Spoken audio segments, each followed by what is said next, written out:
Cara, tem.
Que introdução demora.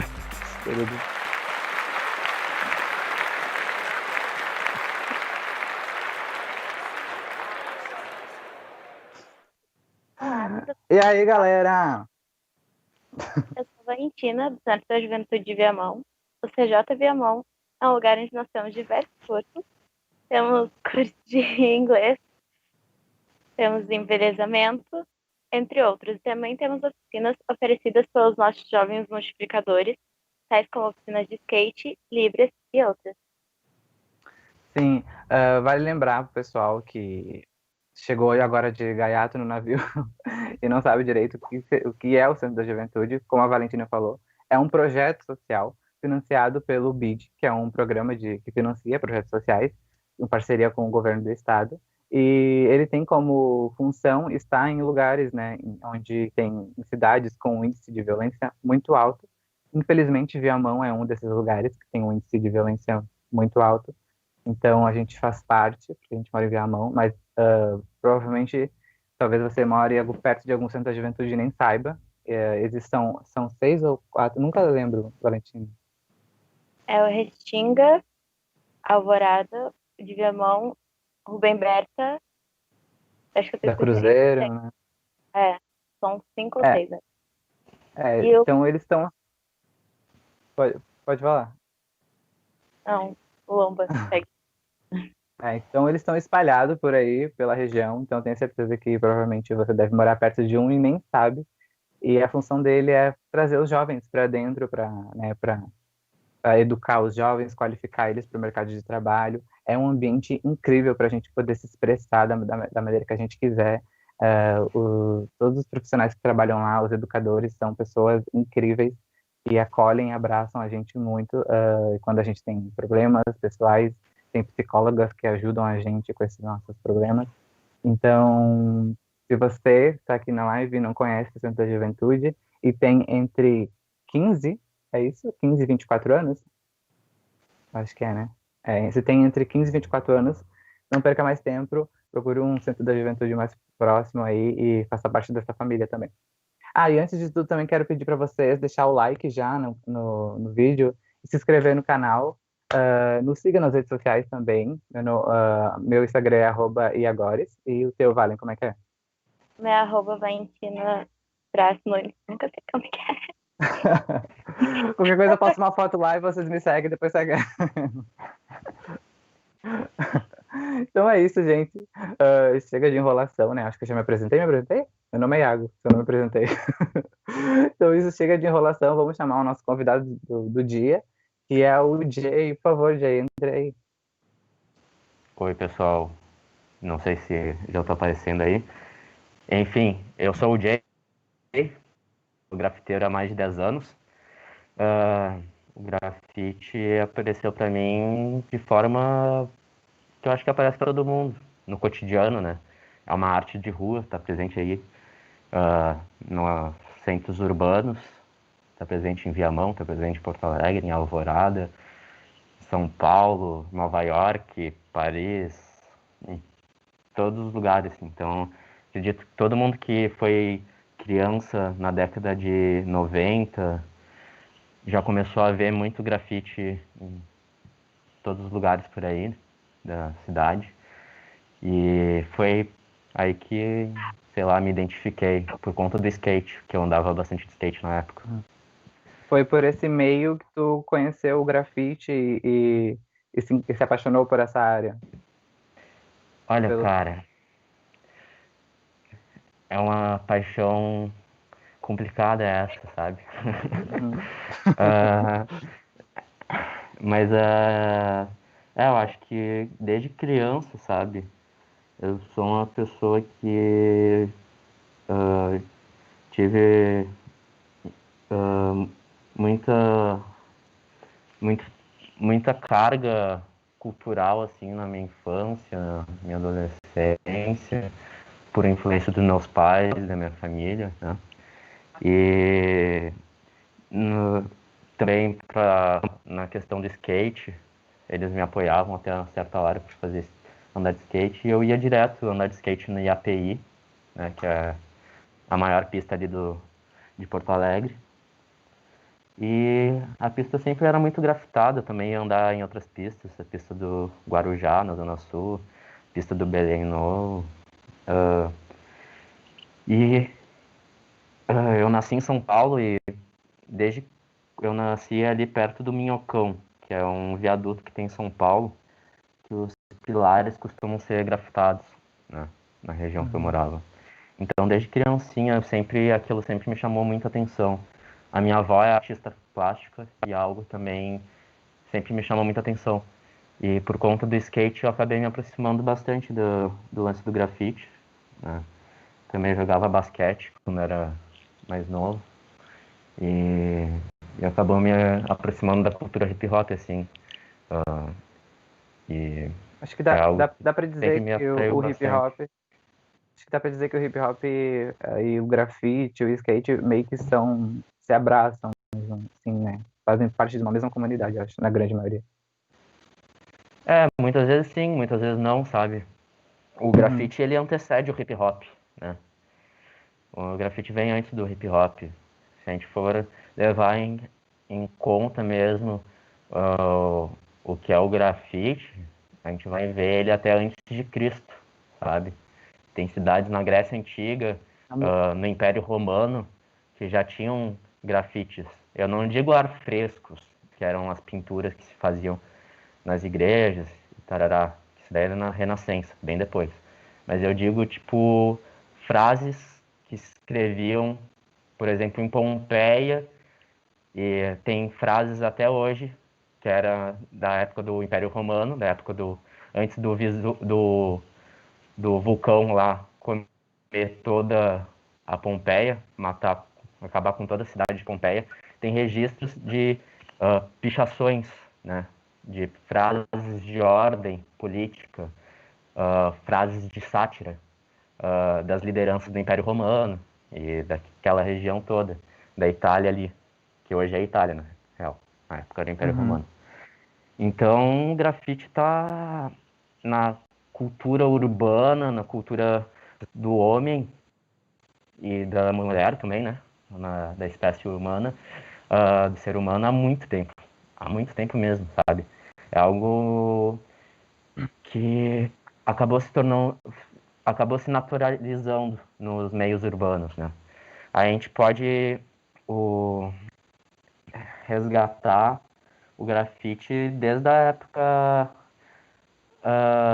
de 60. Na real, o grafite ele vai sofrer várias mudanças ao longo do tempo, suas propostas vão mudando, os protagonistas que vão fazer ele vão mudando, mas sempre tem algo em comum, sabe? que é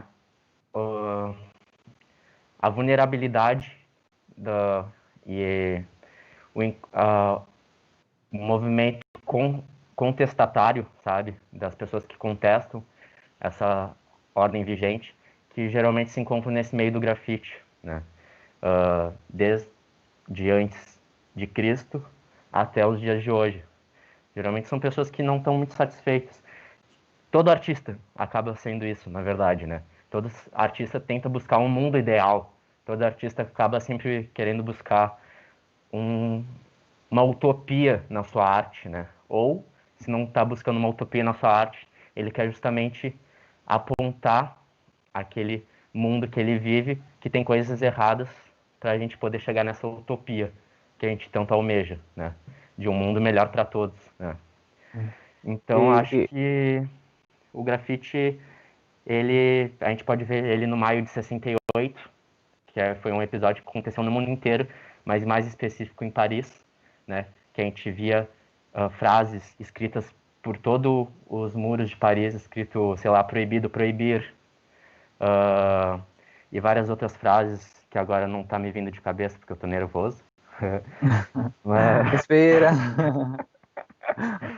Mas a gente pode ver também os Panteras Negras, eles usaram muito esse meio de comunicação de massa, que é a arte de escrever na rua, sabe? Não é à toa que no inglês e na Europa, nos países gringos, a gente não chama uma pessoa de grafiteiro, a gente chama ela de writer. Writer é escritor, né? Porque ele é um escritor da rua, né? A palavra grafiteiro é uma palavra mais latino-americana, assim.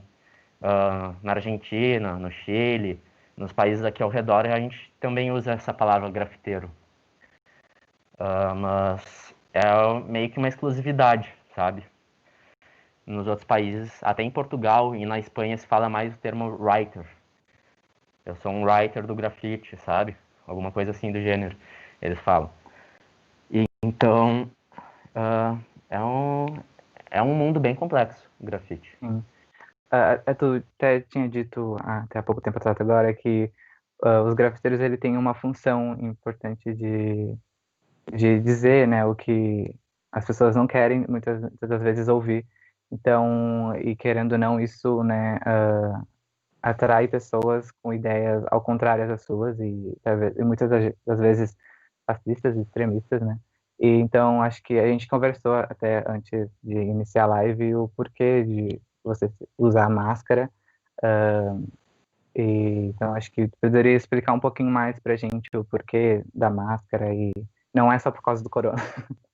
Mas, Até por causa do corona, mas eu tô num ambiente de casa, né? Então não tem muito perigo. Mas dentro do grafite, ele pode ser considerado arte para muitos ainda não é considerado uma arte, né? Ele ainda é muito marginalizado e se criou um tabu, né, para dizer o que é arte e o que não é arte. Grafite é arte, pichação não é arte. Mas o grafite nasceu da pichação. Então, tipo, é negar suas origens. O que o pessoal tenta fazer no senso comum é negar as origens do grafite. E não é à toa que na Europa, até hoje, existe uma polícia especial que tenta descobrir as identidades dos grafiteiros, processar eles, seja grafite legal ou não, com autorização ou não, sabe? Eles são muito caçados, é uma caça às bruxas, os grafiteiros na Europa, né? Então, e também tem a questão que o grafite, ele tem uma veia libertária, né? Ele nasceu dentro da questão de desobediência civil, de pautas de reivindicação para um mundo melhor, ou um outro mundo é possível, sabe? Então, existe muita perseguição aos protagonistas dos movimentos sociais, aos artistas de rua, às pessoas que expõem esse mundo melhor e que criticam o mundo atual, sabe? Então, existe uma perseguição para certos grafiteiros botam a cara. eu acho que é inocente. Ainda mais hoje que a gente tem como que é deep fake, né? Não sei se vocês estão ligados naquele vídeos que fazem montagem com o rosto das outras pessoas. Uhum. Eu sou uma pessoa que fiz técnico em informática, sabe? Então é uma preocupação muito que eu tenho, que é prezar pela minha privacidade, né? Se eu prezo pela minha privacidade, eu garanto a minha liberdade, né? Então, eu tento trazer uma questão de anonimato. Existe muita perseguição política aos grafiteiros, ao pessoal do hip hop em si, né? O pessoal do rap, né? Que é uma corrente, é um dos elementos do hip hop. Ele é muito marginalizado até hoje, né? Falam que é música de bandido, não sei o quê, tarará. E existe muito. A gente vive num mundo que é racista, né? Que tenta apagar histórias, tenta cometer etnocídios, né? E que é apagar a história, apagar a cultura de certos povos, de diversas formas se dá isso. Então, é bom preservar essas raízes e tentar, acho que tentar se preservar também é importante, sabe? Porque muitas exposições não compensam, sabe? E eu acho que é isso. Eu acabei esquecendo de falar alguma coisa, mas agora eu não consigo me lembrar o que era. Sem problema. Vale, tu tinha dito até que o grafite era derivado de pichação, né? E a Vale, a gente tem uma colinha aqui, e a Vale escreveu uma pergunta relacionada a isso, então acho que, Vale, por favor, faz as honras aí. Então, eu queria que tu te aprofundasse mais um pouco sobre o que tu falou. Em qual a diferença entre grafite e pichação? Tipo, mais profundamente, eu sei que tu falou mais ou menos. Existe um ditado, um bordão do grafite e da pichação que é: se grafite é arte, pichar faz parte, né? Tentando aprofundar nisso, né? Não estou fazendo apologia ao crime, não quero fazer apologia ao vandalismo, à pichação, né? Longe disso. Porque eu até acredito que o crime não compense, né? Mas a questão é que a tag, que é a assinatura do grafiteiro, antes de ser o grafite, que é um nome que foi dado pela mídia norte-americana, a mídia nova-iorquina, de Nova York, enfim. Antes se chamava tag. E quem fazia as tags era o pessoal do subúrbio.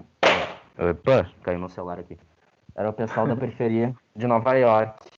Que antes a periferia de Nova York era uma região mais central, não era uma região tão periférica. E com o processo de especulação imobiliária, de criar novas grandes avenidas, de processo de gentrificação, né?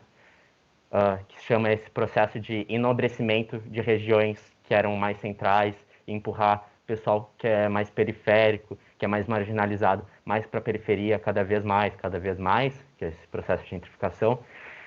O pessoal começou a se ver, pô, eles não nos dão nem espaço de voz, não nos dão lugar a diálogo, sabe?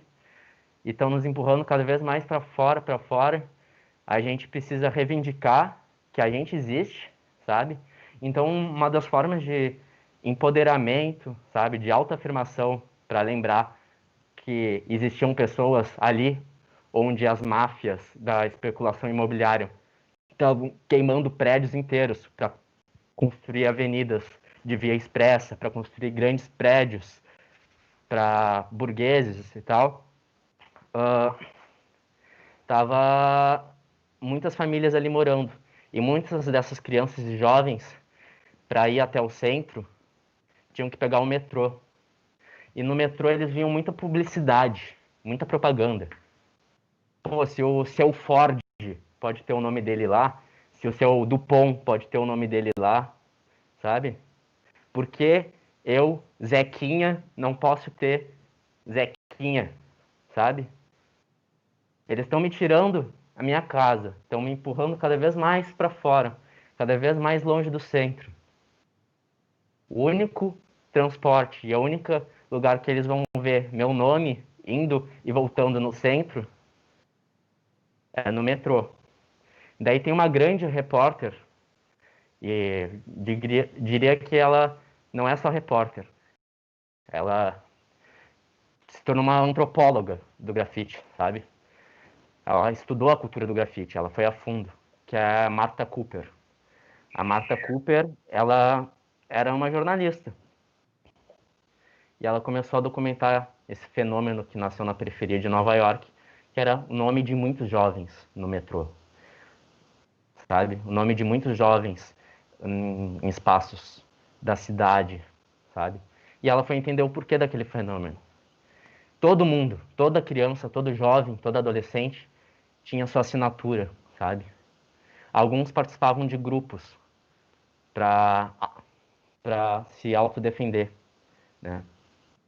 Porque existiam essas máfias da especulação imobiliária que contratavam gangues rivais para queimar o prédio da outra gangue, né? Essa é a história do hip hop. É uma história bem triste, bem, bem barra, sabe? Eu ia falar um palavrão aqui, mas não dá, né? É um programa de família. É um programa de família, né? E daí a história do hip hop é bem fogo, né? Digamos assim. E daí começou a ter uma movimentação cultural devido a muita influência dos Panteras Negras também. Os Panteras Negras, na década de 70, faziam um café da manhã comunitários, né? Eles faziam programas sociais nas quebradas, tá ligado? Eles chegavam e falavam, pô, essa molecada aqui tá na rua, tá sem condições de ter alimentação, sem acesso à educação e tal. Mais ou menos o que o CJ faz, tá ligado? Tenta acolher essa molecada que tá em zona de vulnerabilidade social, tá ligado? Tá em zona de violência. E tenta dar Suporte. uma base, tá ligado? Pro moleque ir lá, tipo, mano, aprendi alguma coisa. Agora tem que tentar ver se eu consigo usufruir disso, tentar fazer disso algo pra mim, tá ligado? Tentar buscar algo pra mim. Então, foi o hip hop, ele tem muita proximidade com esse lance dos Panteras, porque antes a molecada, os jovens estavam muito nas gangues. Começou a ter esse projeto dos cafés da manhã, né, final de 60, início de 70, dos Panteras, e os Panteras começaram a ser perseguidos pelo FBI, porque o Estado norte-americano falava, seus comunistas, né? Parece muito a realidade de hoje, né? Coincidência. Sabe? E daí começou a ter uma perseguição política pelos Panteras, né? Porque eles faziam um trabalho social e faziam ação direta. Eles não ficavam esperando que o governo dasse para eles. Eles resolviam os problemas, tá ligado? Da comunidade deles, entendeu? Eles se auto-organizavam. É mais ou menos tipo, povo organizado não precisa do Estado, né? Basicamente isso. E aí, como eles se auto-organizavam, eles começaram a afastar essa ideia da gangue, né? Só que daí começou a ter essa perseguição massiva nos Panteras. Os Panteras foram criminalizados em todo o território norte-americano. Não é à toa que Angela Davis, que é uma baita de uma escritora, filósofa, socióloga, né, negra, ela foi uma das pessoas mais procuradas do FBI. Por quê? Né? Porque ela mostrava autonomia, mostrava empoderamento, né, de uma mulher negra. E daí um jovem chegou numa reunião entre gangues e tal e falou, meu, isso tem que acabar, velho.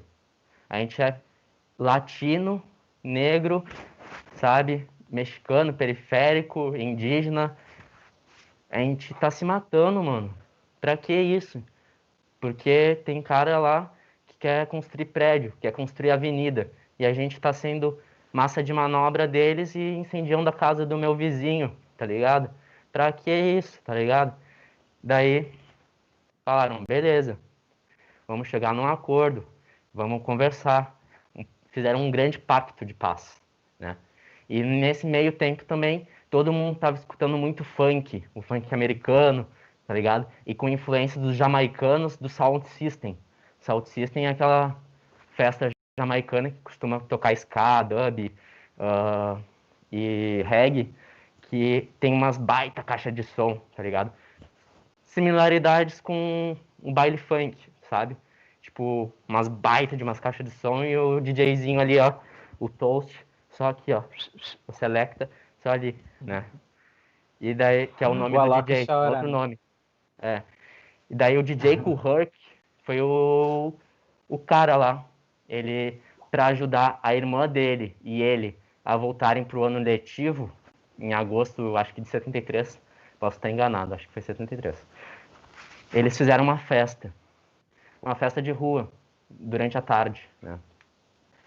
E daí para arrecadar a grana para poder comprar material escolar. Eles arrecadaram tanta grana que conseguiram comprar material escolar em excedente, tá ligado? E daí a música hip hop não tinha um nome. Hip hop quer dizer, não se sabe direito o que quer dizer, mas quer dizer tipo balance a cintura, tipo uh, seria meio que aquele requebrado, tá ligado? Aquele. O Movimento. quadradinho. Mais ou menos, é. Seria mais ou menos por aí, tá ligado? Porque o Quadradinho hip hop. americano. É. E daí. O quadradinho americano. Adorei. Ah, daí a música hip hop, ela nasce do breakbeat, né? O rap, na real, ele nasce do breakbeat, que é o solo de bateria que tem nas músicas de funk, tipo James Brown, Tina Turner, pá. Daí eles tinham dois vinis da mesma música e ficavam dando esse loop. E daí começou o DJ ser o MC também. O MC começou a dar umas letras, tá ligado? E começou a se criar um movimento em cima disso. E o movimento ele já tinha influência dos Panteras, de certa forma. Indiretamente, né? Porque muitos daqueles jovens foram beneficiados pelos programas dos Panteras, né?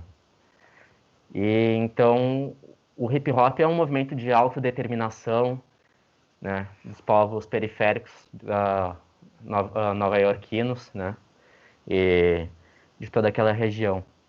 E o grafite, a gente sabe que os primeiros grafiteiros, os primeiros a fazerem tag, né, foram o Take 183 e o Cornbread.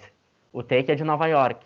Ele não era um jovem periférico, mas ele trabalhava no correio, né? E como ele trabalhava no correio, muitas vezes ele escrevia nas caixas de correio, nos postes por onde ele passava, para saber aonde ele conhecia já, sabe?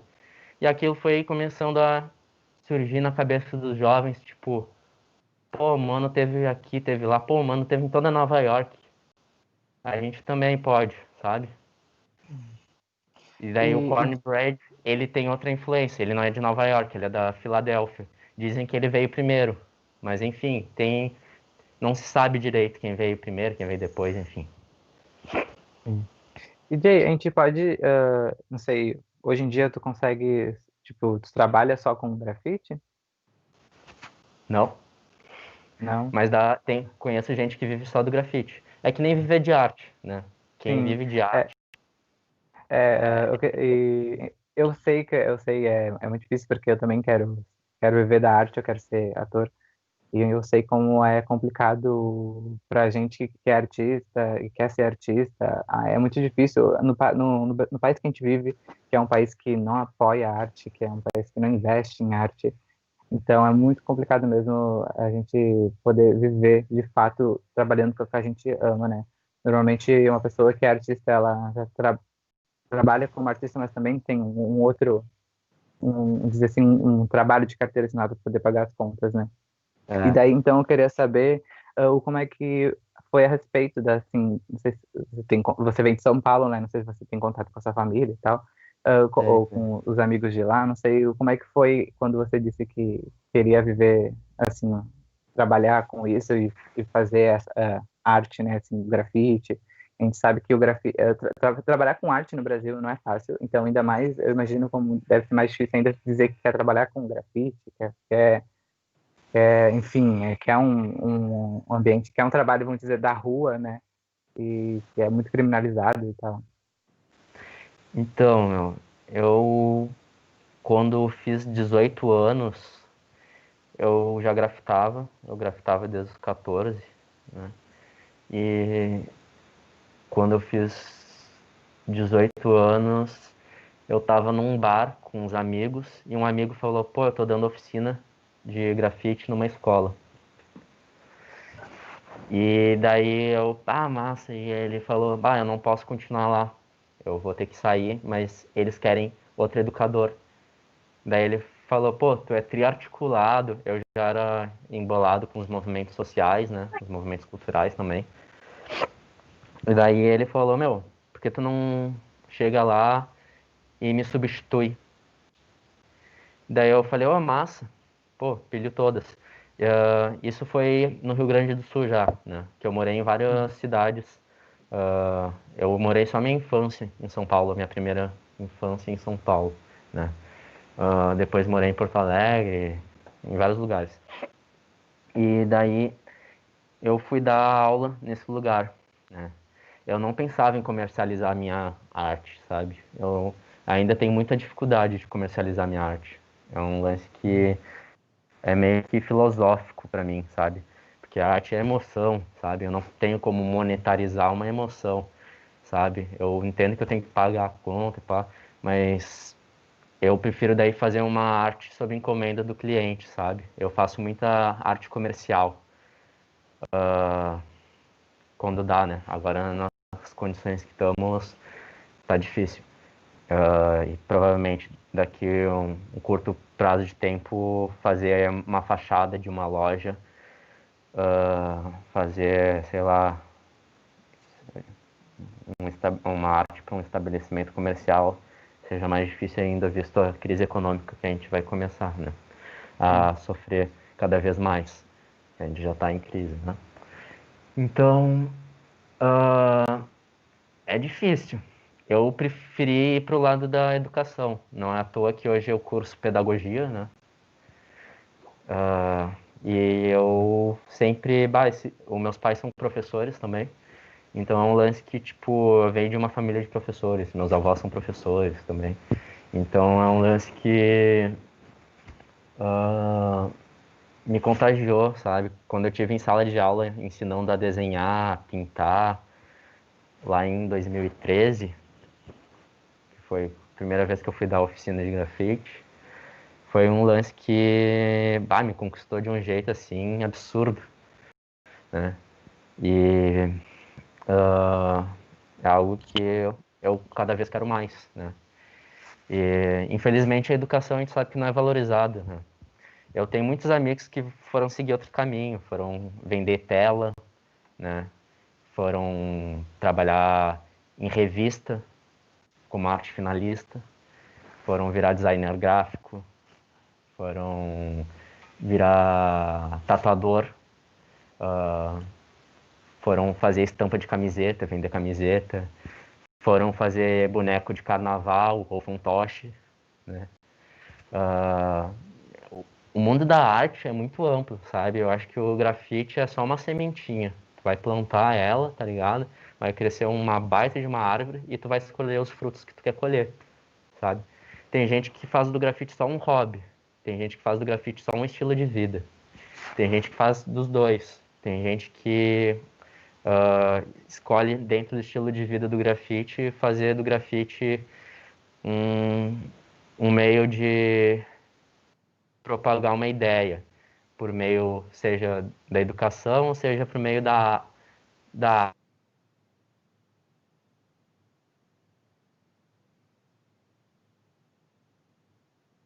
arte. Muito isso no ramo da arte, né? Pô, o cara é ator, o cara virou cenógrafo, sabe? O cara é ator, mas está cobrindo ali, fazendo a luz do espetáculo, sabe? Então infelizmente o artista não é valorizado, né? Mas eu encorajo as pessoas a serem artistas, né? Eu já tive que trabalhar com outras coisas. De vez em quando eu pego serviço para pintar apartamento, para pintar casa, né? E aí vai, né? Já vendi comida na rua. Eu sou vegetariano há quase 10 anos e eu já vendi alimento na rua, pizza vegana, pastel, tal, coxinha vegana, e aí vai. E daí é muito louco, mas eu nunca deixei o grafite. Às vezes a gente se afasta, sabe? Às vezes a gente tem que priorizar outras coisas, mas eu preferi seguir no ramo da educação com o grafite. Tem gente que vai para outros caminhos. E eu não condeno ninguém, não. Quem sou eu para julgar, tá ligado? Eu só tenho uma filosofia diferente. Eu não consigo dar valor para minha arte, sabe? Eu já fiz tela e tal, e perguntaram quanto que tu quer vender a tela. Daí eu coloquei o preço, olha, eu quero que tu financie um projeto social, tá ligado? Não tem, tá ligado? Não tem valor. Eu levo meio a sério esse lance dos meus ideais, dos meus valores, tá ligado? Eu sou. Falar um pouco da tua arte. Eu queria saber se tem alguma arte que te marcou muito, tipo, que tu olhou e falou, essa arte me representa, essa arte é muito importante pra mim. Tem alguma arte, Várias, tem alguma. várias. Eu te digo que as que eu mais curti de fazer não foram nem as que eu fui o protagonista, sabe? Que foram as que eu fiz em oficina, geralmente, tá ligado? É um êxtase absurdo quando tu tá vendo pessoal aprender um bagulho que tu valoriza, o pessoal entusiasmado ali, fazendo sua arte, aprendendo contigo, tu aprendendo com eles também, sabe? Tipo, é transcendental. É um bagulho que explode, tá ligado? Vale muito mais que, sei lá, qualquer outra coisa. Muito mais que fazer um trabalho próprio, muito mais do que, sei lá, fazer um grafite na calada da noite, sabe? É um negócio que é muito, Tem. é muito gratificante, sabe? Vai muito mais além, sabe? E tu tem algum tipo de ídolo, tipo, uma inspiração, tipo, antes de tu começar, eu quero começar, nossa, eu admiro muito o campo desse cara, eu quero começar assim. Ou, no caso, foi uma coisa que te despertou em ti ao longo dos anos, foi estudando sobre o vendo as artes, o movimento. Eu não tenho ídolos, eu tenho referências, tá ligado? E boa parte das referências são meus amigos, né?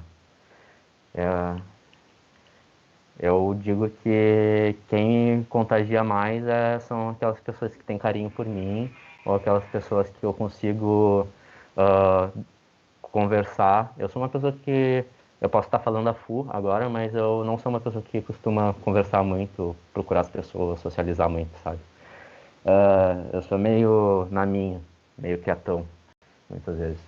E eu prefiro me expressar de outras formas, muitas vezes. Talvez por isso que eu seja um pouco grafiteiro ou um pouco artista, né? Eu não me considero, assim, uma referência do mundo do grafite, né? Sabe? Eu acho que é meio prepotente falar eu sou tal coisa e tal. Prefiro que as outras pessoas me reconheçam como tal, sabe? Então, eu tenho muitas referências, né? Não idolatro ninguém. Uma das referências que eu tenho da região metropolitana de Porto Alegre são várias pessoas, de várias escolas do grafite. Existem muitos estilos de grafite, sabe? Quando eu era criança, Eu cresci próximo do planetário ali, de Porto Alegre. Que foi quando eu comecei a me interessar pelo grafite. Eu via muito trabalho dos Riscos, né, que era um grupo de pichadores, e que é um grupo que levou o grafite muito para frente, pichação também. Existe uma escola que mistura uh, os dois, que é o grapicho, né? Eu vejo os Riscos que foram uma, uma galera que promoveu muito o grapicho na minha infância, sabe? E, e eu via muitos trabalhos deles e eu achava muito bonito aquilo. Tentava reproduzir no caderno, desde muito criança. Eu curtia desenhar, daí com 10 anos, 9 anos, eu já tentava copiar no caderno as letras, os trabalhos, sabe? Quando eu ia para o IAPI, eu via uns trabalhos do Trampo, do Flávio Luiz Trampo, né? O, o Trampo é considerado o primeiro grafiteiro do Rio Grande do Sul, né? Via trabalho de muita gente. Daí quando eu fui ficando adolescente, eu comecei a usar a internet já mais. Trabalhos de pessoas mais de outras regiões do país, de fora do mundo, né? Tem um grafiteiro francês que eu gosto pra caralho. Opa, desculpa. Foi... Pra barato. Caralho. que é o Washer. W-O-S-H-E. Eu tenho um livro dele, inclusive. E ele faz um estilo de grafite que é um estilo de grafite ilegível, né? Que basicamente tu descaracteriza, tu desconstrói as letras, né? A gente chama isso de white style, estilo selvagem seria, né? Que é um dos primeiros estilos de grafite que vai ter berço em Nova York. Inclusive tem um, um filme que é um romance, que é uma história de Nova York na década de 80 que se chama White Style, que é tipo um Get Down, é Get Down aquela série do Netflix, né? Não sei o nome. Get Down, Get Out, sei lá. Enfim, que conta um pouco a história do hip hop, né? Eu não gosto muito desses romances assim, sei lá, acho que romantiza demais. Mas pode ser didático e dar uma introdução para alguma galera aí que se interessa, né? Eu acho que toda comunicação, tipo de comunicação e arte pode ser válida. Não quer dizer que seja, né? Ser válida. Então, e tem, pra mim, uma galera monstra, que é o estilo que eu gosto, que é o Wild Style, em Porto Alegre. São os Becos RS, que é um coletivo, né? E tem uns amigos meus também, o Ítalo Oli, que hoje mora na Nova Zelândia, é tatuador na Nova Zelândia, que ele também fazia Wild Style. Muita gente foi referência para mim, mas hoje quem é mais referência para mim são os meus amigos mais próximos, sabe? A maioria nem grafiteiro sabe? Nem... acho que é a pessoa mais referência. E tem uma pessoa que eu considero muito, que é basicamente um professor, assim, pra mim, que é o Tarcos, que é um brotherzão, amigão, que é uma pessoa que ele é professor de artes também, lá na Restinga. E é um cara que eu aprendo muito toda vez que eu converso com ele, assim. É uma pessoa que eu levo a sério e que acho que tem uma caminhada massa, sabe? E é uma referência. E tem vários amigos, sabe? De todo o Brasil, até de pessoas que eu conheci que não são do Brasil, que acabam influenciando. E hoje com a internet a gente pega muita referência de fora, sabe? De arte que não chegou aqui. Tu curtiu aquela estética, aquele detalhe, aquele estilo, sabe? o que ele transmite, sabe? A ideia que transmite. E é isso. Mas o grafite é muito diverso. Tem gente que faz charge com grafite, tem gente que faz stencil, que é isso daqui, que é uma chapa de raio-x, como essa. Tem gente que faz a mão livre, tem gente que faz letra, tem gente que faz personagem, sabe? Então, o grafite é um mundo muito amplo. Tem gente que só escreve frase de ordem, sabe? Então, é muito difícil. Eu segui um caminho, sabe? Mas não quer dizer que eu não me inspire, não tenha referência a outra galera que não é o caminho que eu segui, sabe? Sim. E antes de tu iniciar tua arte, assim, tu tem algum tipo de ritual para iniciar? Sei lá, tu gosta de pegar algum tipo de inspiração, ou tu gosta de só despejar o que tu tá sentindo no momento? Escuta alguma música, não sei. Isso varia muito, Uhum. sabe? Eu deixo a coisa acontecer, sabe? Muitas vezes eu olho pro muro, tal. Às vezes eu tô indo grafitar e nem sei o que eu vou fazer, sabe? E às vezes que eu vou grafitar e sei o que eu quero fazer, são as vezes que eu mais me frustro, sabe? Porque eu tô com uma expectativa lá em cima, tô querendo fazer um trampo nervoso, tá ligado? Daí eu Uhum. chego lá na hora, tô fazendo, dá algum estresse ali, dá alguma coisa errada e ó, sento na graxa.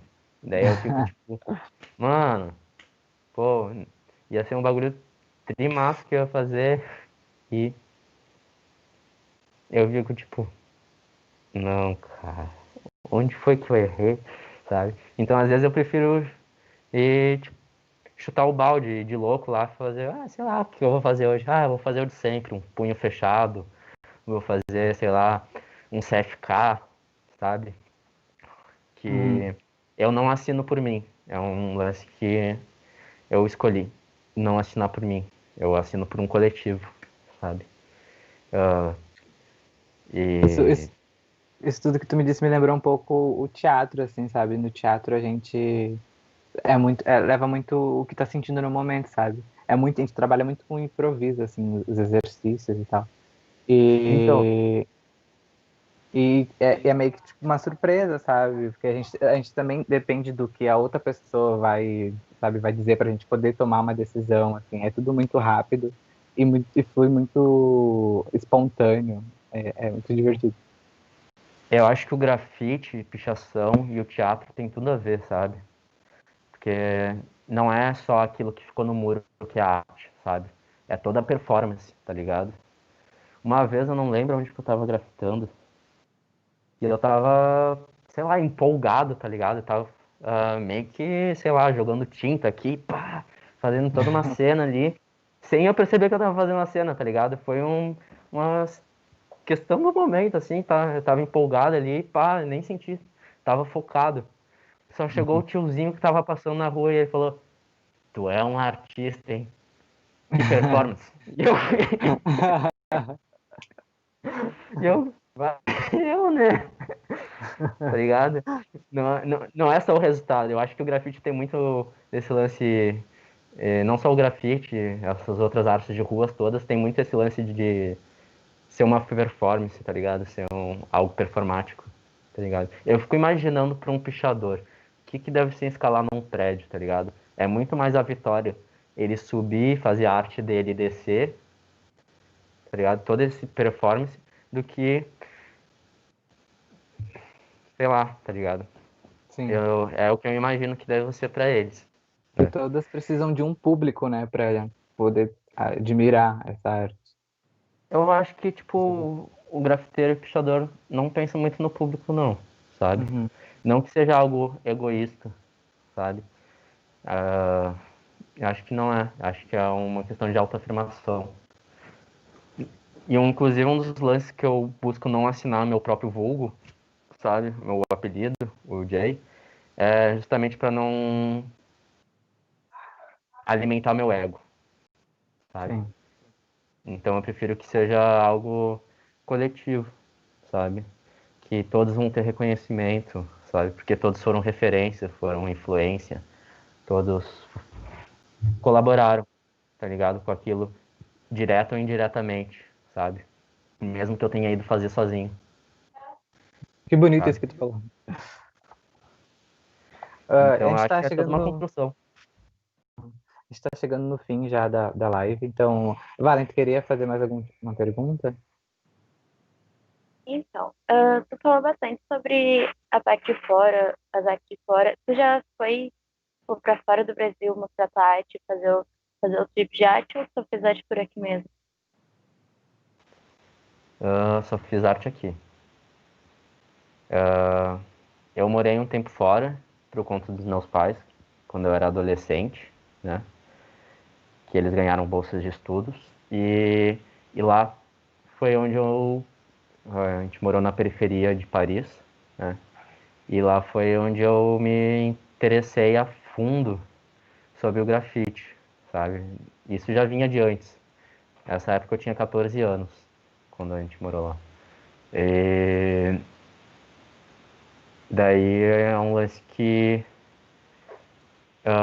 eu tive contato com material de spray lá, fiz nas praças que tinham no meu bairro e tal. Mas eu era muito verde, sabe? Eu não consigo considerar. Aquilo eram minhas tags, tá ligado? Minhas tags da época.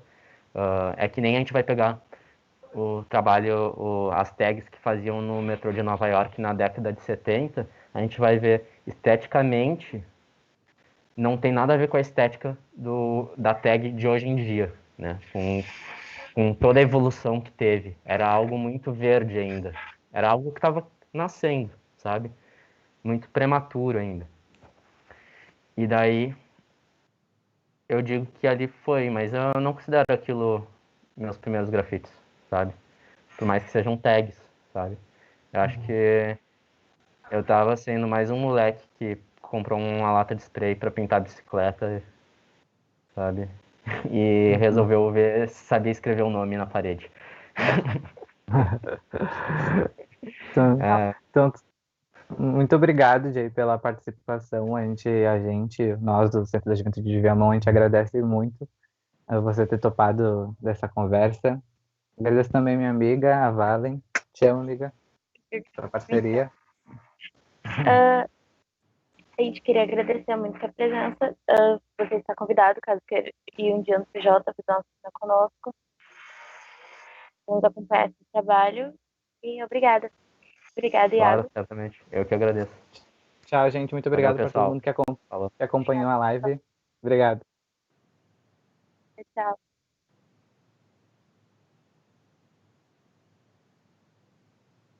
Pessoal, meu nome é Karina, sou uma das coordenadoras do Centro da Juventude. Gostaria de agradecer a participação de todos nas nossas lives, trocando ideias e também